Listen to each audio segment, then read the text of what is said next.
Orang yang berprasangka buruk doanya tak dikabulkan oleh Allah Subhanahu wa taala.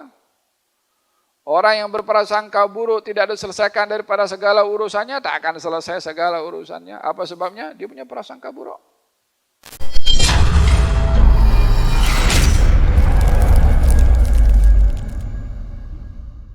Wal bukhlu bima aujaballahu ta'ala wa su'udzan billahi bi khalqillah. Di antara menjaga hati ini adalah daripada sifat buruk sangka kepada Allah dan buruk sangka kepada hambanya Allah.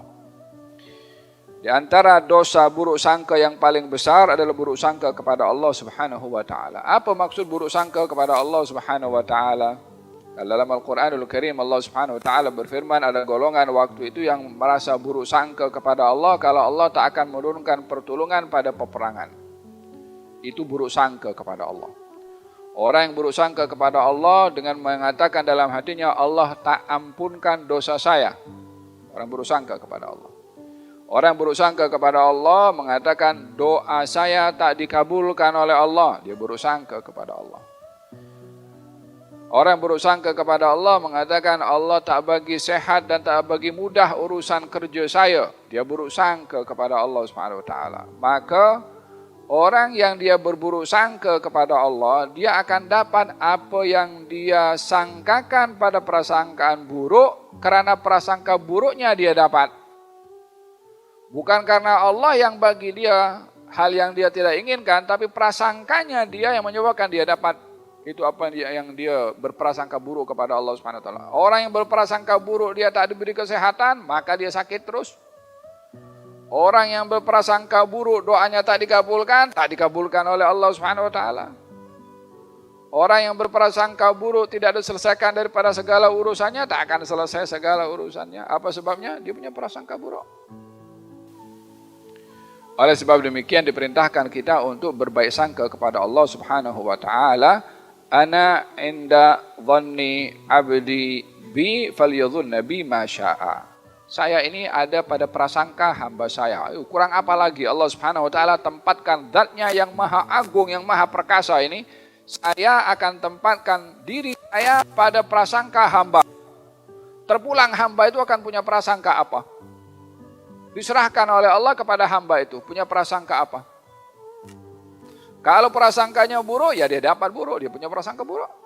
Kalau prasangkanya baik, maka dia pun juga akan diberikan kebaikan. Oleh sebab itu Imam Abdullah bin Al-Haddad mengatakan, wali husnul dhanni ulazim fahuwa khilli wa halifi wa anisi wa jalisi tula laili wa nahari. Ya salam. Ini kalimat begitu indah diungkapkan oleh Imam Abdullah bin Al-Haddad tentang husnul dhan, baik sangka. Katanya dengan baik sangka ulazim, saya lazimkan diri untuk berpegang kepada baik sangka. Apakah kedudukan baik sangka bagi Imam Al-Haddad? Katanya fahuwa khilli. Itu baik sangka adalah saya punya teman rapat. Kemudian wa anisi.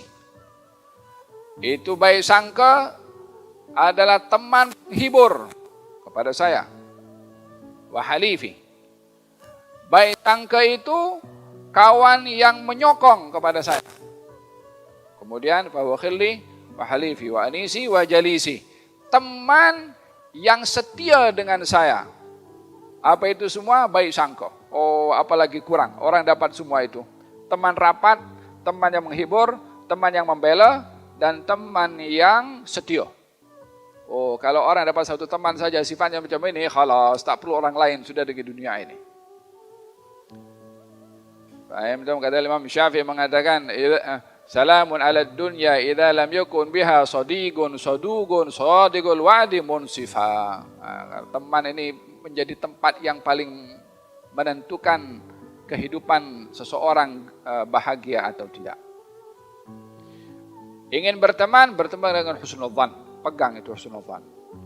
Walihada, kalau kita diperintahkan untuk berbaik sangka, yang dilarang adalah berburuk sangka. Dan dosa yang besar bagi buruk sangka ini adalah buruk sangka kepada Allah Subhanahu wa taala. Walihada, kalau kita berdoa kepada Allah Subhanahu wa taala, kita kena berbaik sangka dan yakin kalau doa kita dikabulkan. Sallallahu wa anta muqinun bil ijabah. Mintalah kamu kepada Allah dalam keadaan kamu yakin doa kamu itu dikabulkan oleh Allah Subhanahu wa taala. Kalau dalam Al-Qur'an Allah bercerita apa itu? Tsumma anzala 'alaikum min ba'dil ghammi amanatan nu'asan yaghsha ta'ifatan minhum wa ta'ifatun qad ahammadhum anfusuhum yadhunnuna billahi dhannal jahiliyah. Yadhunnuna billahi ghairal haqqi dhannal jahiliyah. Mereka itu punya prasangka dengan prasangka umpama orang-orang yang jahiliyah. Apa itu prasangkanya? Allah tak tolonglah kita ini. Kita kalah dalam peperangan. Allah tak tolong kepada kita. Sebagian daripada mereka punya prasangka seperti itu. Paham dong? Selain daripada prasangka buruk itu dilarang kepada Allah, prasangka buruk juga dilarang kepada manusia. Orang ini untuk dapatkan membersihkan diri daripada prasangka agak sukar, khususnya zaman kita sekarang. Tengok orang sikit, ini nak sesuatu ini. Tekan bel, ada orang tekan bel, tingkap dulu apa dia, buat map ke, buat apa dia, tingkap, tengok dulu apa dia punya cerita ini. Walaupun kita tak nafikan zaman sekarang macam-macam. Kadang-kadang orang pakai songkok ternyata dia pencuri. Kita tak tahu, memang perlu berhati-hati. Beza antara kita berhati-hati dengan meletakkan buruk sangka kepada orang lain.